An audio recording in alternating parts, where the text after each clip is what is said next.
কারওয়ান বাজার থেকে আরও জানাতে যুক্ত হচ্ছেন সহকর্মী জাবেদ আবদুল্লাহ। চলে যাচ্ছে সেখানে।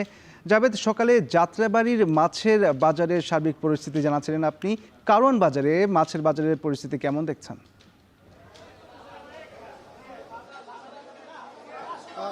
একটি বাংলায় প্রবাদ আছে, মাছে ভাতে বাঙালি। এই মাছের প্রতি সাধারণ মানুষের একটু বেশি আগ্রহ থাকে, সেটি আমরা সবাই জানি। আমি এখন রয়েছি কারওয়ান বাজারে। এটি রাজধানীর সবচেয়ে বড় একটি বাজার। নিশ্চয়ই আপনি ছবিতে ফ্রেমে দেখতে পাচ্ছেন, এরই মধ্যে সাপ্তাহিক যে ছুটির দিন শুক্রবার, এই শুক্রবারকে ঘিরে এরই মধ্যে এই যে মাছের বাজার সেটি একেবারেই জমে উঠেছে। তবে আপনি যেটি বলেছিলেন যে আমি এর আগে ছিলাম যাত্রাবাড়িতে, মূলত যাত্রাবাড়ি সেটি একটি পাইকারি মাছের আড়ত। সেখান থেকে এই যে কারওয়ান বাজার, এই মাছ বাজারে মাছের দরদামে 50 থেকে 60 টাকার একটি তফাৎ রয়েছে।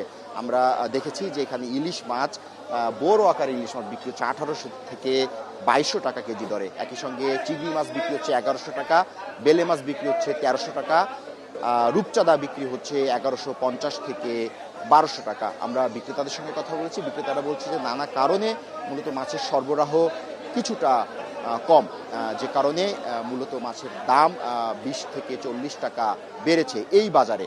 ক্রেতারা বলছেন যে মূলত যে মাছের এই যে ঊর্ধ্বমুখী এই যে চড়া দাম, সেই চড়া দামের কারণে তারা ফর্দে কাটছাট করতে বাধ্য হয়েছে।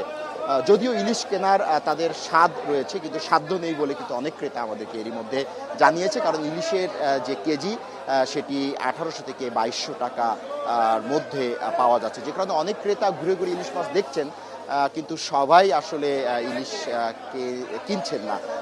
আমরা দেখেছি যে এছাড়া অন্যান্য আরও যে মাছ রয়েছে, কই, শিং, এই মাছগুলো মোটামুটি ক্রেতাদের ক্রয় ক্ষমতার মধ্যে রয়েছে। কার্প জাতীয় মাছ রয়েছে, সিলভার কার্প, সেটিও ক্রয় ক্ষমতার মধ্যে রয়েছে। আমরা দেখেছি যে এই বাজারে ট্যাংরা মাছ বিক্রি হচ্ছে 70-700 টাকা দরে, একই সঙ্গে শিং মাছ বিক্রি হচ্ছে 340 থেকে 360 টাকার মধ্যে। ক্রেতা সাধারণ তাদের সাধ্যের মধ্যে কেনাকাটা করছে।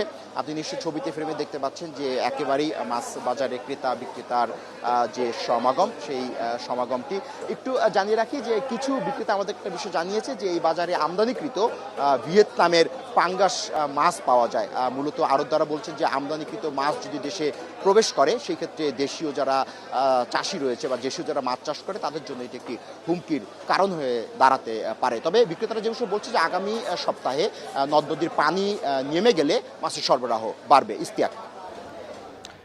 কারওয়ান বাজারে মাছের বাজারের সার্বিক পরিস্থিতি জানাচ্ছিলেন জাবেদ আবদুল্লাহ।